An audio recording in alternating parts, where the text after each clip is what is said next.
everyone. Happy New Year and welcome back to the United Nations of Horror. It's been too long. I'm Jason, and today I am joined by Mark. Happy New Year. Happy New Year. Yeah, I don't think it's been that long. I mean, we did a couple of Christmas episodes, which is fun. We And we did. did Tremors 1 and 2 just before that. So it's been a while since we talked about Tremors, I guess. But yeah. Anyway, I'm looking forward to what we're covering today. Yes, we're going to be doing Tremors 3 and 4, starting with Tremors 3 Back to Perfection. And then we'll be moving on to Tremors 4. We want to send our well wishes to everybody in the new year and hello to Becky and Ryan. And we hope everyone's had a good new year so far. Hope so, yes. I mean, so far, I have to say this year has been the best year of this decade so far, but it is January. So, right. I'm in agreement with that. Yeah, so, But- who knows? But I'm hoping for good times ahead from here on out. Yeah, we can hope. Yeah, exactly. Just a few things here at the front. Please subscribe to the podcast, or if you listen on YouTube, if you could subscribe to that, we really appreciate it. If you really love us, please give us a like or a quick review. That really helps us just to, the aggregators to find us and things of that nature. And Yeah. we've also got a great Facebook group, Mark. Yeah, facebook.com/groups/UN of Horror. Really great community, interesting. There's constant posts about horror, comics, movies, TV, all sorts of things.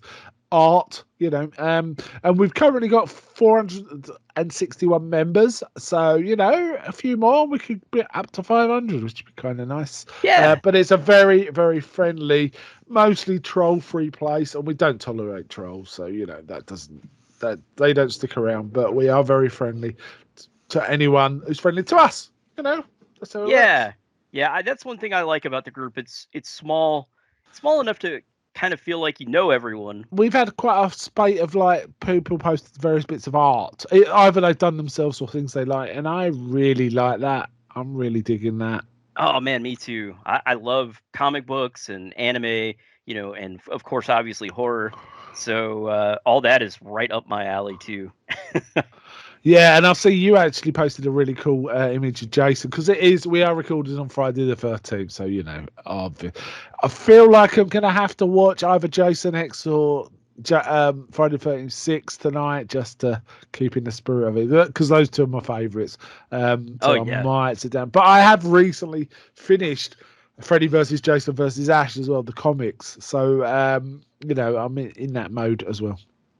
Oh man, I really need to sit down and read more horror comics because there's that, and then Becky mentioned 30 Days of Night, the comic, recently in the Facebook group. And... Yeah, I've not read that. I've seen the film, but I've not read the comic. And I am also reading. I'm reading for the first time in decades some Morbius. I used to read Morbius when I was about 10.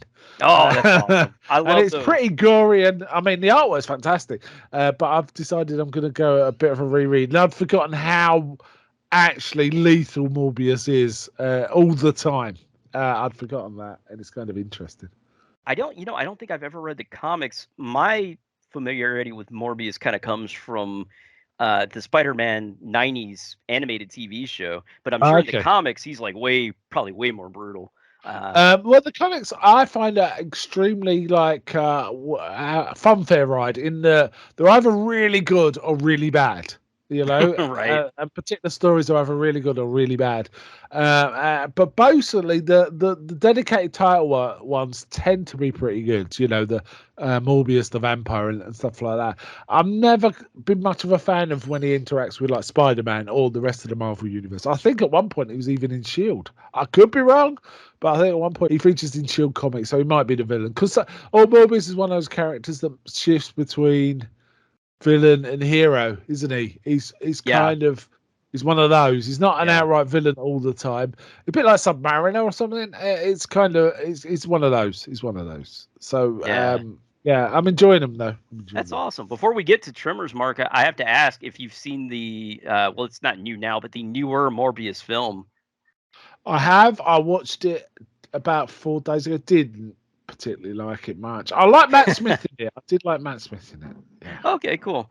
Yeah, that seems to be the consensus I've been getting, and I do have a copy I've not watched it yet, and it is one of those things that I want to get around to. Uh, but it's sad because I kind of had high hopes for that movie, but then when I saw that it got a PG-13 rating, I was a Yeah. little bit worried. And that's the thing I worry about the new Blade coming out too. I love the first two Blade films, but I like man, I like the three films. you I have know not a mentioned, lot of yeah, people like the third, but I actually really like the third as well. But I recognise one and two, are objectively better films. yeah, yeah. I mean, I'm hoping for good things for all of these films, and we've been talking a lot about the new year in horror on the Facebook group and how there's a lot of good stuff coming out too. So I feel like there's lots to look forward to for the genre we love. Yeah, I am. I mean, at some point we're going to have to do. I think we're going to have to do what horror films did you watch last year kind of episode. Maybe we'll do that after the Tremors or as a distinct episode. But I've been watching a lot of quite varied and interesting and older horror.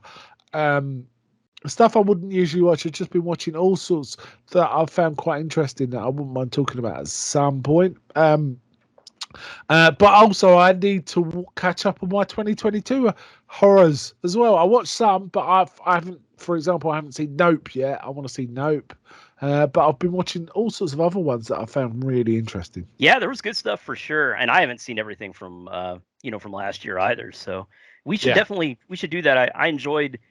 Was it last year we did that? 2021. I know we had an episode where we kind of just talked about all the movies we were interested in from that year, and I think that turned out really well. yeah, yeah. What made me realise is I did post in the Facebook group. What was your favourite horror from 2022? And I had said Prey. Prey was my favourite. Yeah, But like yeah. some of the responses made me realise how much horror I haven't watched from 2022. Oh Um, yeah, yeah. and I really need to rectify that. So I might actually use that thread as a way of like, right, I've got to watch that. But I'm reading a book called, I think I might mention it, called Twilight's Last Screaming about American horror. And it references a lot of films I've never even heard of, never mind about Seed. And I'm finding it really interesting to read that.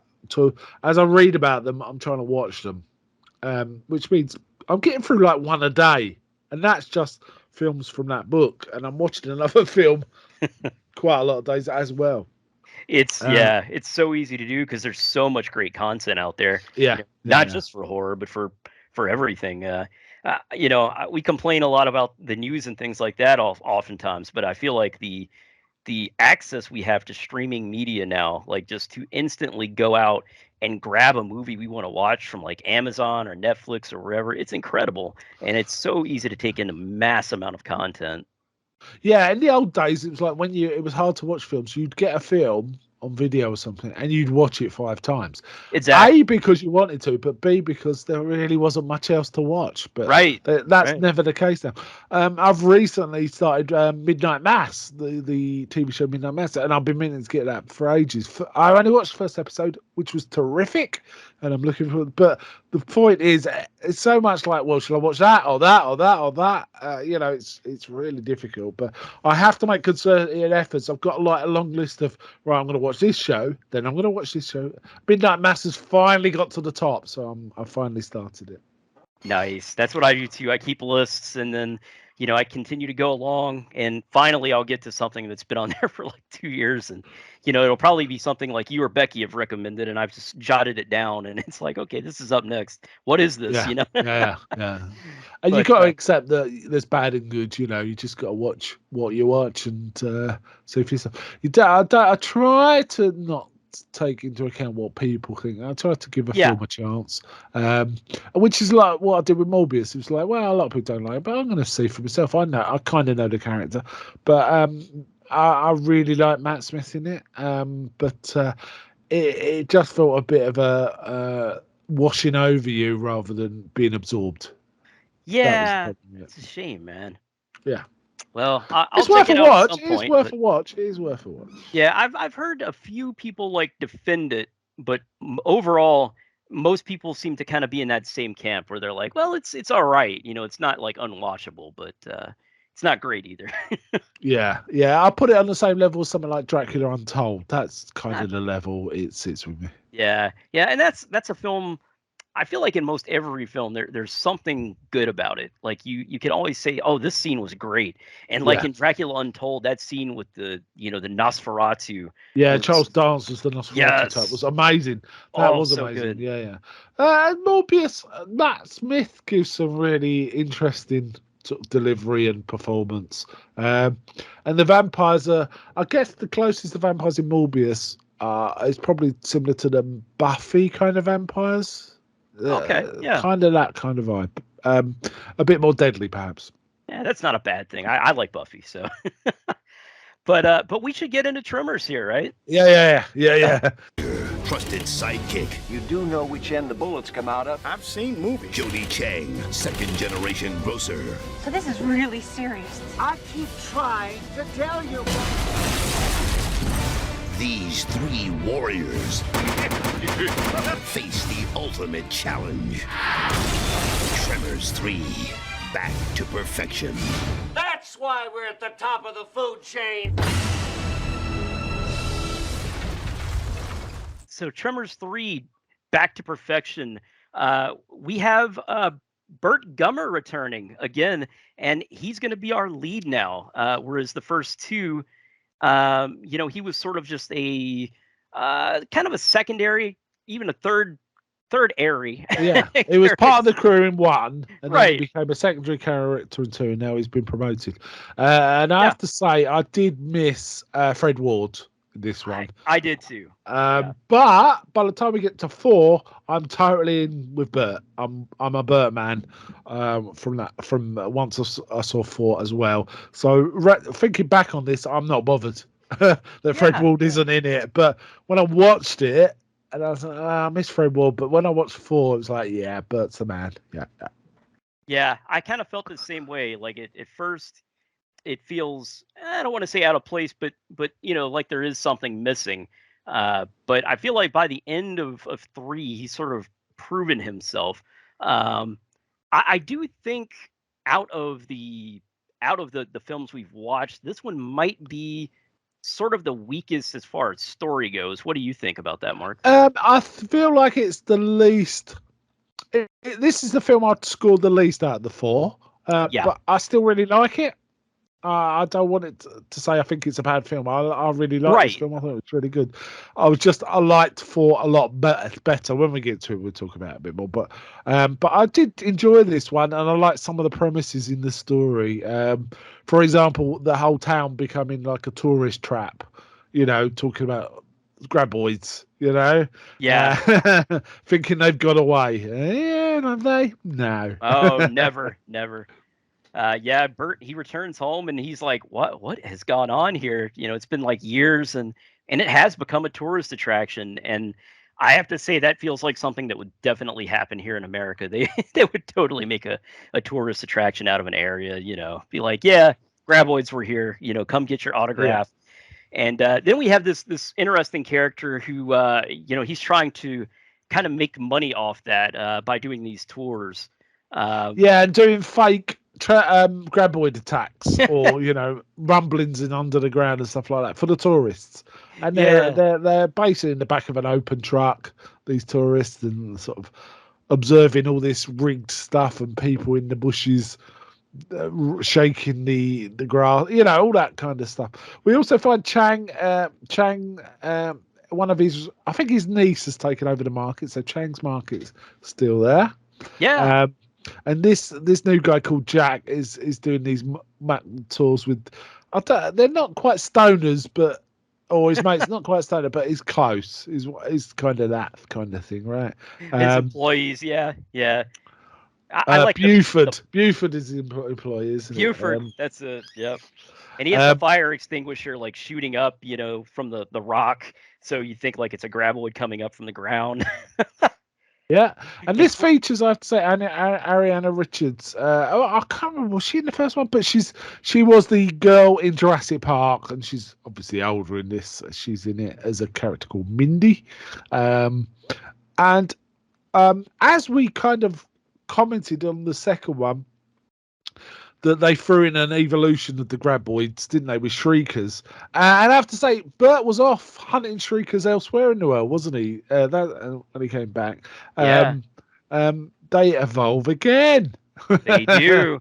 I guess that's their gimmick, they just they keep changing, and they call them the evolution is what, ass grabbers or something like Arse that. blasters, Ass blasters. That's it.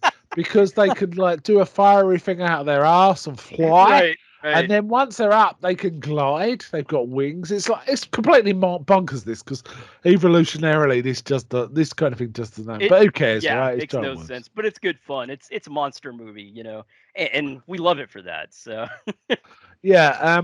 Also, some government kind of agents rock up into town, don't they? And then we've also got the scientist who asserts these graboids are actually an endangered species, so we need to try and protect them. And it's like, scientist man. I can say that because I used to be one, right? there you I'm go. not one of those people that think experts are terrible.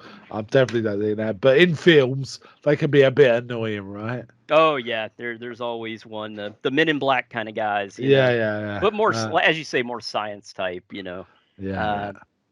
Yeah, I mean, the characters in this, I think they're all interesting. Just talking about it with you, they're all pretty memorable. Right up front at the beginning here. Yeah, they are Uh, definitely. Even the new guy, who you thought, because he kind of reminded me of the other guy that turned up. There was another guy that turned up in the second one, I think. He kind of reminded me of him, but yeah, I kind of hung around with Fred Ward, but I kind of liked the new guy. He grew on me at first. I thought, oh, he's just like a skin job kind of role, but actually, he grew on me quite a bit as it went on. yeah. I don't know if their intention was maybe to sort of make him the next big main character or not. But I think he plays very well off of Bert's character, and Yeah, also he has kind of a relationship, or at least a vibe going with Jodie, yeah, with her does. character as well. And a bit with Mindy, I think. A bit. At the beginning it seems like maybe they have a little thing going, but then as it goes on, maybe he's more interested, in Jodie. Oh, yes. So basically, they kind of struck a deal with the scientist guys that if they can keep one alive, they can kill the rest because obviously they're dangerous. So then we get into the whole people running around and screaming or hunting graboids and going places they really shouldn't because the graboids are going to get them and all of that. I'm trying to I'm getting confused about the different films. If they eat a lot, they then reproduce, right? That's one of their things with graboids, isn't it? I believe so, because they don't want them to get the what is it, the MREs, the army food basically, which Yeah. is packaged and freeze dried. Yeah. Um, One thing I did like, which shocked me actually when it happened, but it turned out quite funny. And then there's going to be spoilers, we have to say. yeah, we Is should at one say that. point Bert appears to be eaten by a graboid, but he's in like an oil drum, or he's sitting half in an oil. He's not enclosed by the oil drum, but he's sitting there, and it kind of swallows him. So you think Bert's out of it? I did. Did you? Or did I you? did. I was like, oh, they can't kill off Bert, and that's another reason I kind of thought, oh man, so this new guy, Jack, is going to be our main character from here on out. But they fooled us, didn't they? They did, because Jack kind of, I think he uses noise to lure one somewhere. Oh well, it's Bert's old house, right, with the concrete bunker. Yep. And he gets it to collide into the wall, which is what happened in the first film, didn't it? Kinda. Well, not quite, because in the first film it came through the wall, but then they shot it. Yeah, but they did in the first film have it collide. Some of them collide into things to kill them, didn't they? So. So he kills it and he cuts it open and gets Bert out. So that alerts us he's a good guy. Yeah, I think that's kind of when I sort of came around to Team Jack a little bit more. Like he is a good fella. But I thought it was really interesting how basically he's got the whole bunker area still, but these graboids, they're able to get through. They sort of they're able to knock down his stone wall, if you will. Yeah. And then it turns out they start talking about one other graboid that seems to be, a big worm, which is big white one. It's a bit Moby Dick, really. And they call it El Blanco. Yeah, Means white, doesn't it? it does. What else happens? The agents and the scientists get ambushed by shriekers, don't they? Or they say they've been. Can't remember if we see it or not, but they kind of get ambushed and are dying or are dead. So there is that. Yeah, they're like stuck in the town, if memory serves me correct. Because there's two different locations going on at one point in the film. But we mostly, we are mostly following Bert, Jack, and Jody for the majority of this, and then every now and again we'll see like Mindy and Nancy, and they're like on top of a building trying to avoid the shriekers. But when they transform and they're flying, of course, no one is safe then. So yeah, that was goofy. The effect was okay, but it looked goofy. But it's kind of a fun premise that these gliding things can come down at you. Yeah. We got to mention too that Melvin from the first film returns, who was the little kid that was annoying everybody, and he's like a real estate agent early on in the film. And he's a dick. He is, yes, he's a total dick. He's trying to sell off real estate. And of course, Bert's like, hey, like you don't want to sell this. Graboids are still here, and of course, he ends up sort of getting a kick in the pants, and of course, he gets even more later. But I just thought that was entertaining that they brought back this little kid from the first one who's maybe like 5 years old or something, and now he's like probably in his 20s or something. Yeah. And so it just made me laugh. And he's a dick. He is. So they realised that they got the shriekers. Well, so now there's kind of there's 3 different types, but essentially in this film there's pretty much the I was going to say that it's the arse blasters or the graboid, but there is a bit of shriekers action, so there is all 3 types going on. But essentially, they shed their skin and become these flying things. And Bert realizes that their stomach has explosive gases in, and sort of thinks about that. It is a ridiculous premise, but again, it's a monster movie, So I mean, I think it's kind of fun. Like you say, the effect is sort of cheap, but I think it works. Yeah. And now also arse blasters have kind of predator vision and infrared vision, so as long as you can keep something between you and them, you can move freely, but as long as they can't see the heat source, right? Indeed, yeah. So they use a bit of that. So Bert then rigs his house to explode, doesn't he? Because he thinks. I think one gets in his house and starts eating, so he blows it up to stop it. Yeah, and I think he believes it's the last one too. So he thinks like, okay, this is going to be the end of all these guys. But yeah, talk about a sacrifice, because he's got like that barricaded basement with all these weapons and food, and I mean he would probably survive the fallout for quite a while.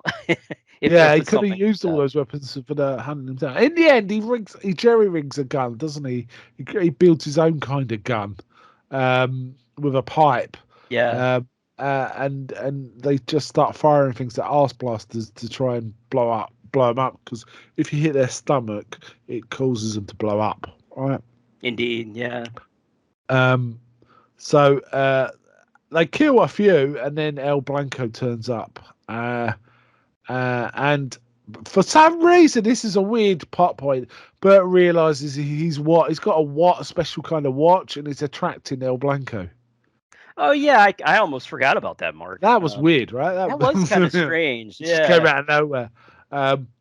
And Bert solves the problem by, I think, giving does he throw the watch at an arse blaster or make it swallow it or something?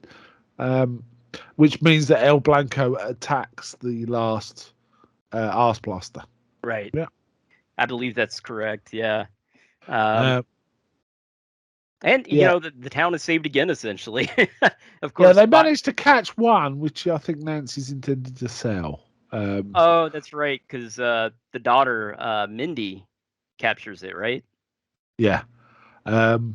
So in the end, they kind of cut a deal so that Perfection becomes like a federal reserve, or a protected species reserve for graboids, and that kind of is how it ends up. Also, Melvin at one point he's talking to Melvin and he leaves him on a rock, doesn't he? He just drives off and leaves him on a rock. That's it. Yep, he does. And With that's old kind of, Blanco circling him, that'll teach him, right? yep. That'll teach him. Um, It made me so, laugh for sure. so they used a bit of CG in this, which wasn't great, but they also used Yeah. model work, which was great, actually. I totally agree. You know, the CG kind of cringy, but it is. I mean, this came out in 2001 and it was direct to video. So I mean, I guess if you consider all that, it's maybe not horrible, but I think the puppetry works a lot better. You know. Yeah, I mean, this is cheap and cheerful, and what benefits is the acting and the script, right? We're still getting full Bert, and everyone else is delivering. So I know this is a solid film. Yeah, Michael Gross, he's still going. I mean, I looked him up and he is 75 now, Mark, and still in stuff. So Yeah, he's I mean, good. he's awesome. He's like the champion of this film, certainly the veteran actor of this movie. And actually the last film he did that I have is was another Tremors film, was Shrieker Island. Which I'm And looking forward to us getting to. At me some point. too. And Yeah. he's still playing Bert. So I mean, God bless the guy. I mean, that tells you he's not going to be So when he went in the worm in this, you must have known he wasn't going to die, right? If he was in a Shrieker. Well, I hadn't looked it up yet, thankfully. Oh, But, okay. had I would have known, and then I would have been like, oh man. But no, he's just he's a likable presence and a very likable main character. Yeah. So this is a fun film. This is a fun film. It is. He also won an award for this film as best actor for the Video Premiere Award. This is when they were giving awards for videos. So nice. You won't see so those straight now, to right? video, which this was. I feel it's a touch above straight to video myself. I do too. Here, Yeah, I would agree with you, Mark. I think that it's still done by the same studio, which it's financed by Universal.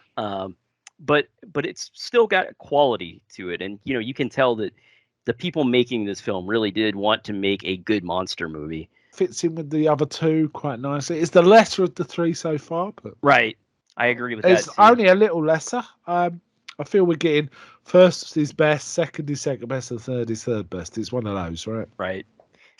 But yeah, what would you rate it out of 10? I'd give it a 6. I think it's maybe that's a little low, but I feel like it's a good 6.5. Yeah. Like that. I'm right there with you. I mean, sometimes I go back and forth on this, and I'm like, we should change to like a 5-star rating system. But I kind of like our 10 scale. It gives us a little bit of leeway. I feel like it does anyway. So yeah, I'm right there at a 6 as well, Mark. From there, we head to 2004 with the direct-to-video Western. Yes, I said Western. Tremors 4. Unexplained noises, unusual disturbances, and unnatural sounds will finally surface. They're coming! Now, to battle the worst of the worst, Are they following us? this small town will recruit the best. You're gonna hire a gunfighter. Who might you be, sir? Black Hand Kelly? Tremors 4, The Legend Begins. The exciting feature-length prequel to the smash hit Tremors, starring original cast member Michael Gross, We stand our ground and fight to the death. with extras you can't miss. You missed with a cannon! Was that them? Tremors 4, The Legend Begins. If you guys have listened to us before, we like some Western horror here on United Nations of Horror. Oh, we definitely do. There's quite a lot when you start digging as well. Yeah. So this one was an interesting. You could even go for things like this. Some of the Dust to Dawn sequels were set in the West, for example. which is Absolutely. interesting. But there's all sorts of, particularly vampire westerns. For some reason, it seems to be vampires are often a thing with Western horror, but not always, not always. But this was, this is the graboids again. All right. Indeed, yeah. I mean, I was really excited when I saw it was in the Wild West. First off, I mean, Yeah. I like Western movies in general, not just horror. I should say I like well done Western films and kind of unique, almost like spaghetti Western type films. So I've seen some really good ones and I've seen some really bad ones over the years. Yeah. And just I got to say right off, I felt like you kind of just see the quality. Like you sort of know a bad Western when you see it very early on. And I was like, okay, the town looks good. We've got Michael Gross back, but he's not reprising the same character, is he? No, he plays his own ancestor. This is a prequel. Obviously, I think if we were talking about it, it's a prequel film to the first three. Right. He's playing his own ancestor, his great great grandfather or something, and he's called Hiram. Right? Yeah, Hiram, I think is how it's Hiram. pronounced. That's Hiram. it. Hiram. And so it is the Grabber. Bert's. Yeah, so it is like you say, Bert's ancestor, and it's instead of perfection, the town is called Judgment. But No, it's called Rejection. Rejection. Called I'm sorry, Rejection. you're right. I'm totally wrong. Why did I think it was Judgment is from another spaghetti western. I'm trying to remember which one. Is it Quick and the Dead? I think Maybe. you're right. I think Yeah. you're right. Oh man, I'm getting my westerns confused here. Yeah, buddy. Rejection. What a terrible name, right? I know. I have to say, what jumped out at me almost immediately was how good a performance Michael Gross gave here as a completely different character to Bert. And I was impressed. How well he delivered that. It was kind of not quite a dandy, but a bit sort of foppish and highbrow, wasn't he? Absolutely. He's a guy with money who seems to kind of look down on the He does look down. townsfolk. Yeah, he does.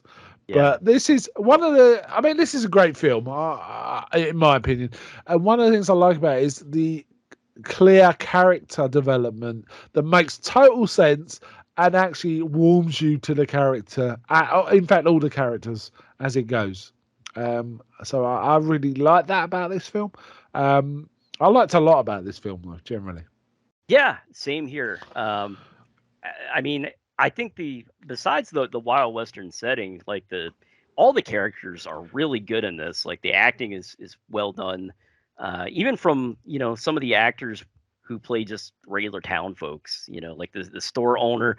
They're like this Chinese couple, and they have a child. And Chang. They're called Chang, so their ancestors are Chang. Indeed. Oh yeah, you're right. And so it's really charming. There's lots of little touches in it that they definitely didn't need to put to make this work, but they all add to a sense of authenticity and interesting character interactions. Like, for example, he's got a bike. He's trying to ride a bike around in the Old West, and it's kind of funny. But that becomes a character thing, right? It becomes a thing, and he's a bit of a dick to the kid. And the kid plays it back to him later on, when the tides turn, and he kind of accepts it. It's like, yeah, the kid's learning, right? Because he says, "Oh, I've been this way to him to teach him something about reality." And when the kid does it to him, it's like, fair enough, Yep. And I kind of like that. And these are quite nice characters, and they grow to understand each other quite well too, right? They really do, and it's as you say, it's woven in quite well. And also I like how Hiram is not really able to even mount his own horse for a good majority of the film. He's like, I haven't ridden a horse since I was like 10 years old. Yeah. And also, he can't shoot guns and doesn't Right. even like guns, which is kind of interesting, where Yeah. Bert comes from. Yeah, Bert's like a gun nut, and he's the opposite. Yeah, I also like the fact the town was extremely small, but it was like very diverse. There was a Native American, there was a Chinese, there was a Mexican guy, but they all kind of got on. One of the things, what's happening is there's been deaths in a silver mine that Hiram owns, right? Indeed, yeah. And it's kind of he's come to see what's going on and kind of investigate. But we do find out that he's actually lost all his money, and the silver mine is all he has left from a fortune, which is really the reason he's there, because that's all he's got. But he does, when he knows there's something weird going on, he does hire this gunslinger called Black Hand Kelly, who's played by Billy Drago. Yeah, I gotta say, I'm marked out because he's in so many other Western films, and I'm trying to think of the main one that I knew him from. The one I always think of is the Untouchables. Is the guy that kills Sean Connery in the Untouchables. Oh yeah, he is in that.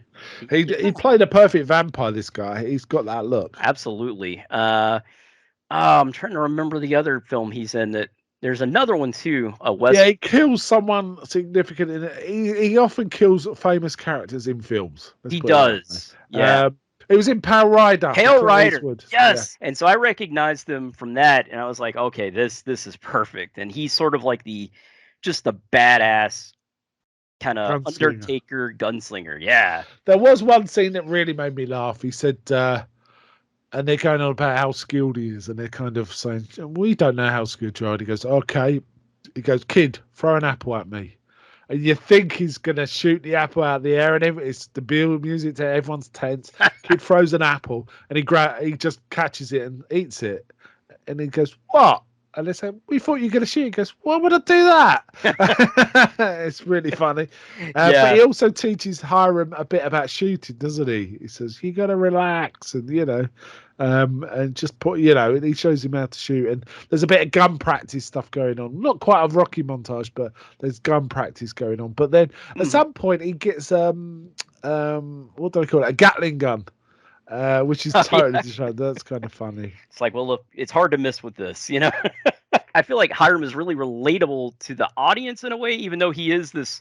Well, we think he's this rich guy, as you say. It turns out he's lost all his money because his father's invested it in this mine. But he's like, if most of us were to go back to the Wild West and we're trying to shoot a gun or ride a horse, it's how it would that be. Guy. Yeah. Yeah. And I like the fact that he starts off as kind of pompous and high-handed, but he quickly sort of becomes more humble and more likable because of that. And the townsfolk kind of first they're kind of, this guy is awful, but they kind of recognize that he's changing and they reciprocate. And that kind of is nice, isn't it? And then there's all sorts of vote. There's one point they have a vote about what they're going to do with him, and he says, "Oh, so 5 of you want me out. At least one of you wants me." And the guy goes, "Yeah, that was me. I wanted you dropped off a cliff." Yeah, which made me laugh. Because at one point he kind of scarpers, but he makes good and comes back. He sells his only valuable item, doesn't he? For guns, comes back and helps them. Fight the grab boys. Well, I have to say, what's his name? Black Hand Kelly. He gets graboided, doesn't he? He gets graboided. Yeah, he does. Fairly early, actually. Well, about halfway through. But I mean, he comes in pretty late too, so he's kind of a minor character. I don't want to say he's minor, but he's there maybe for what, like 30 minutes of the movie's runtime. Yeah. So not too long, but it was just cool to see him in this. But man, I like this film a lot, Mark. I think actually talking about it with you makes me like it even more. I think this is my second favorite of all 4. Yeah. I think I like this better than this. I really like number 2, but I think I like this best. This one stuck in me. As soon as I watched this one, I liked it so much. It kind of made me forget what happened in 3 because I was just thinking about this. Yeah, same here actually. And I mean, I'm with you. I like 2, and I liked 3, but I think this is maybe for me anyway, like probably the second best. Yeah, it was a really good, well put together Western where characters developed. The action was because you like the characters, you were with them when they were in peril, right? Exactly. Yeah. You cared is what I'm trying to say. And the effects are, I'd say they're about on par with the third film. What do you think? I think they're a little bit because they. I know there was some CGI that was shonky, wasn't there? There's a actually? little, there's some bad CG, but Yeah, it's about like the set or the third one. I'm sorry. but the models was great. Yeah, I'm totally yeah. happy with those. We see the Graboids a little less in this one, I think. I think so too. But they've got yeah. some tricks to kill the Graboids, haven't they? They use all sorts of tricks to try and get around, kill them, and it kind of works, and it's kind of fun. And I did like it, and I like the fact in the end. At one point, they force Hiram when he's about to leave to give them the silver mine. That's their price, to get a horse out of here. You got to give us the silver mine. But when he comes back, they give it to him back. But even then, he doesn't take it. He says, "I'll only take this back on one condition," and it's all like improve the town, and things like that, which is great. It's really cool. I really like those elements of it. And they also decide they're going to not call the town Rejection anymore, which is a good choice. And they're going to rename it Perfection. And there's only ever about 5 of them in this town anyway, so that's fine. Right. And also says they're going to stay here and make sure the Graboids don't come back. And we also see Hiram practicing with guns at the end too. So it's sort of a precursor to what Bert, and enjoying himself while he's shooting, right? Yeah, he has that little grin on his face at the end. Yeah, and he has quite a cool relationship with the kid too. It goes back and forth. The kid gets disappointed with him, and he reacts to that and betters himself, which is great. Yeah, I totally agree. It's just I feel like it's low budget filmmaking at its best. They really took advantage of what they had. I don't have numbers here as far as what this was made for, but I mean it's obviously low budget, right? But it's good nonetheless. I feel like enough. It's good enough. The sets look good. The dress looks fine. Mm-hmm. It all totally works. It doesn't look particularly cheap. It's just they keep the set small, and closed in and stuff like that. And it's kind of funny that when the whole town starts considering packing up to leave, that it kind of feels bad. Yeah, I have to mention, and it says this on Wikipedia. There was a tie-in game for this. I actually saw that at the bottom. Called Dirt Dragons, and I watched a bit of gameplay. It was awful. It was absolutely terrible. Yeah, it was basically a landscape, a desert landscape, and it looked like GIFs appeared of Graboids, and then you would move a mouse to put a target over them and hit a click, and it'd go bang, and they disappear. It was that bad. It was a really bad sort of duck hunt kind of game, right? It looked awful. Yeah, this was 2004. 2004 browser games. I think this might have been before Newgrounds even. Yeah, it did look like a Flash game. Yes, that's how it looked. It looked pretty bad. They call it Dirt Dragons. They didn't even call it, Tremors. Dirt Dragons is what it's they strange. Call it. It's so weird, right? Of course, they did the I believe it's the lady who runs the store refers to them as Dirt Dragons, right? She does. That's probably the tie-in. But still, you'd think Tremors, right? Yeah, no, they do call them Dirt Dragons a few times in this, so fair enough. But it's just a weird choice. I have to say I really enjoyed this, and I thought Michael Gross was particularly good in his characterization, and how it was written was really good. So good script. Absolutely. I think he gets to kind of stretch his acting chops in this a bit and sort of show what a great actor he is. Mark, what would you give this as far as a score? I'd say this is a 7.5, something like that. I really liked it. I don't think I could give it an 8. But I think it's as I said, my second favorite of the ones we've watched so far. Yeah, I'm right there with you, man. It's a lot of fun, and I lean towards an 8, but I'm like, no, it's not that quality. But for a low budget direct to video film, really really good. And I think if you like westerns and horror, you really want to check this one out.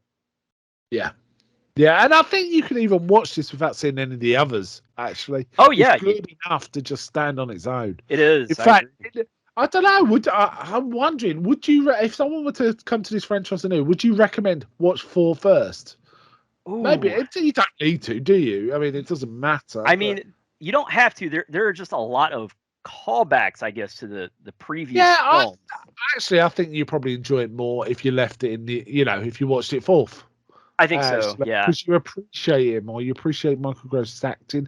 You appreciate the references and Yeah. bits and bobs. So it's kind of, I think it's actually better watching it fourth than first. I was just speculating because sometimes prequel films come out. You think, should you watch that first? And usually they're much lesser.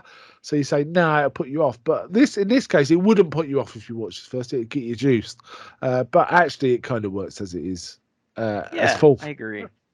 Yeah, I think critics agree with us. At the time when this came out too, it was kind of mixed, but they did say it was better than the third film in certain aspects, but noticeably worse in others. They said, I don't know what that and means because I yeah, can't see what they mean there. I think it looks actually a lot better than. Apart from the CG, I've got no complaints with this film. Yeah, same here, same Yeah. here. And the CG is just a lot of it is the time it was made, and I mean, yeah, it is low budget, but really, I mean, we're talking 2004, so I think really the only great CG, which was mostly animatronics, really at that point was Jurassic Park, and Yeah, and Lord of the Rings had some yes, great oh yes, CG Lord of the at that Rings, time too. that was out, yeah, And yeah, there might be a few, yeah, there were a few, Star Wars, the top end kind of films had yeah, decent CG. yeah, Um, with billions of dollars. yeah, But this is just it's fun, So I think it's worth seeing for horror fans and fans of low budget movies and westerns in general. yeah, and it's got me juiced to watch the rest as well. And we've watched Yes. 4 and enjoyed all of them. So and we Yeah. got 5, 6, and 7, and from what I've heard, they're all good. So I'm Yeah. looking forward to seeing them.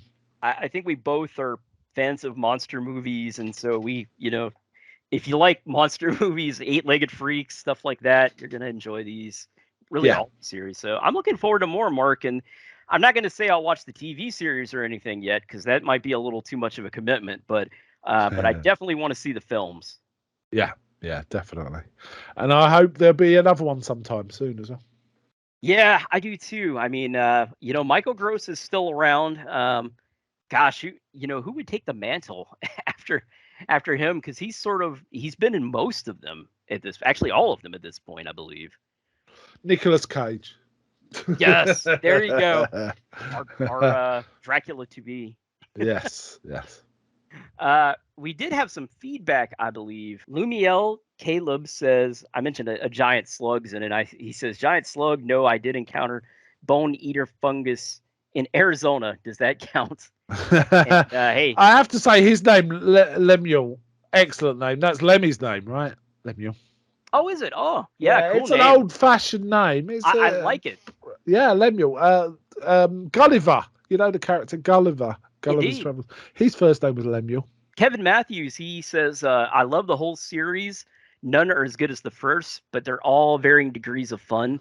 Interestingly, Michael Gross said that he was happy to take on the role of Burt Gummer because he always only uses all of his arsenal of weapons against monsters and never fires at another person. And he says, or at the very least, that is in the case of majority of the movies. I've yet to watch the last one, despite owning it for ages. There's a fun limited series podcast in which Gross talks to many of the main players, and you can find that on our Facebook because the URL is it looks like it's on Apple. Yeah, it's called Tremors Making Perfection. So yes. If you Google or look on any podcatcher, Tremors Making Perfection, you might be able to make it. I might dip into that and have a listen.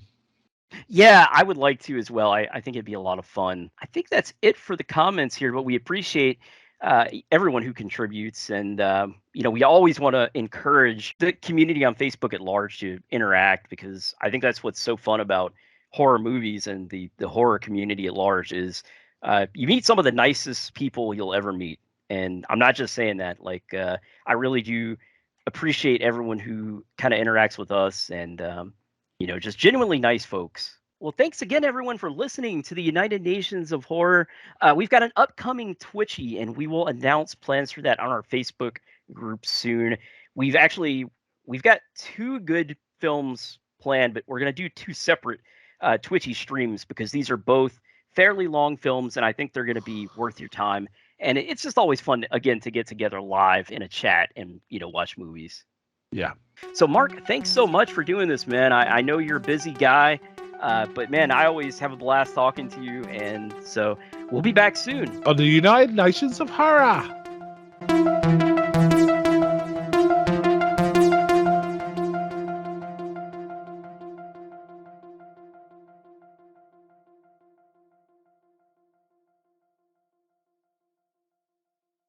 Made in Georgia. Georgia is the name of the state that it's made in.